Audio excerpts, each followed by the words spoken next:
La palabra de Dios es tan importante en la vida del cristiano como lo es el alimento diario para nuestro cuerpo. Estudia con nosotros el capítulo del día en Reavivados por su palabra. Primera de Corintios 5 introduce un caso de inmoralidad sexual que ni siquiera entre los paganos se tolera, según el verso 1 de la Nueva Versión Internacional. ¿Qué debe hacer la iglesia ante una situación tan grave y vergonzosa? Primero, entristecerse. ¿Y aún se hinchan ustedes de orgullo? Deberían llenarse de tristeza, declara el verso 2 en la versión Dios habla hoy.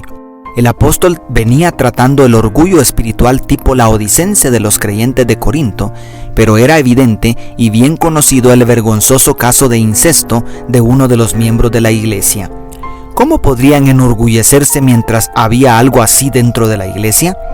Por otro lado, ¿qué sentimientos debería despertar en el corazón de un verdadero cristiano el pecado de un hermano? ¿Deberíamos experimentar coraje, vergüenza, repugnancia o tristeza?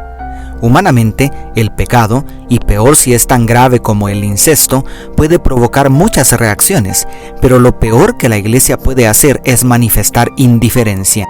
Sin embargo, lo que más refleja el carácter y la actitud de Jesús es la tristeza. Es un hermano el que ha caído, y, aunque su actitud sea tan cínica y descarada como la de Lucifer, ¿cómo no entristecerse por su fracaso espiritual?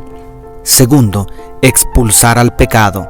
Siguiendo siempre a la Dios habla hoy, el verso 2 termina diciendo: el hombre que vive en semejante situación debe ser expulsado de entre ustedes. Enseguida, Pablo declara sin ambages en los versos 3 al 5: yo, por mi parte, ya he juzgado, como si estuviera presente, al que cometió este pecado. Cuando se reúnan en el nombre de nuestro Señor Jesús y con su poder yo los acompañe en espíritu, entreguen a este hombre a Satanás para destrucción de su naturaleza pecaminosa, a fin de que su espíritu sea salvo en el día del Señor, como lo traduce la Nueva Versión Internacional. Además, termina el capítulo citando a Deuteronomio 17:7, quitad pues a este perverso entre vosotros, como traduce el verso 13, la Reina Valera 95. Y, en la parte central del capítulo, hace una analogía entre lo que debía hacer la iglesia con este caso particular y la expulsión que los judíos hacían de toda clase de levadura para celebrar la Pascua, según los versos 6 al 8. El consejo de Pablo es claro: si la iglesia ha sido cubierta por la sangre de Cristo, no puede tolerar el pecado. Esto nos empuja a hacernos varias preguntas. ¿Ya no queda esperanza para el que peca? ¿Es la iglesia solo para santos sin pecado? ¿Cómo podrían los cristianos apartarse totalmente de los pecadores? Y tercero, amar al pecador. Según lo anterior, con el pecado no se juega. La iglesia debe ser intransigente con el pecado y con la autoridad de Jesucristo disciplinar y expulsar a todo apóstata de la verdadera fe. Pero una justicia sin mezcla de misericordia no nos lleva a ninguna parte. El propósito de toda disciplina debe ser redentor.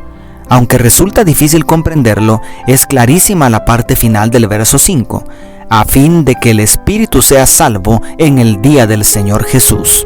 La única manera de unir la justicia y la misericordia es hacer diferencia entre el pecado y el pecador. Debemos hacer caer todo el peso de la ley sobre el pecado, pero también debemos extender la misericordia y, hasta donde el pecador nos permita, rescatarlo de las cadenas del pecado. Por otro lado, es imposible que la iglesia se aparte absolutamente de los pecadores. Primero, porque todos somos pecadores. Y segundo, porque ¿cómo cumpliría su misión de salvar a los pecadores? Los versos 9 al 13 nos invitan a hacer diferencia entre los pecadores de afuera, por quienes tenemos la obligación moral de meter las manos al fuego para compartirles el evangelio y salvarlos de la condenación eterna, y los que, llamándose hermanos, se entregan a la prostitución, avaricia, idolatría, calumnias, borracheras y toda clase de rapacidad, según el verso 11. Con estos hipócritas que deshonran el nombre de Jesús y desprestigian al pueblo de Dios, debemos romper toda intimidad para no ser arrastrados a la inmoralidad junto con ellos. Es decir, no podemos aislarnos en una burbuja, pero sí debemos determinar hacia dónde va la influencia. O nos arrastran al pecado, o los atraemos a la santidad. Todos tenemos que tomar una decisión al respecto. Dios te bendiga. Tu pastor y amigo, Selvin Sosa.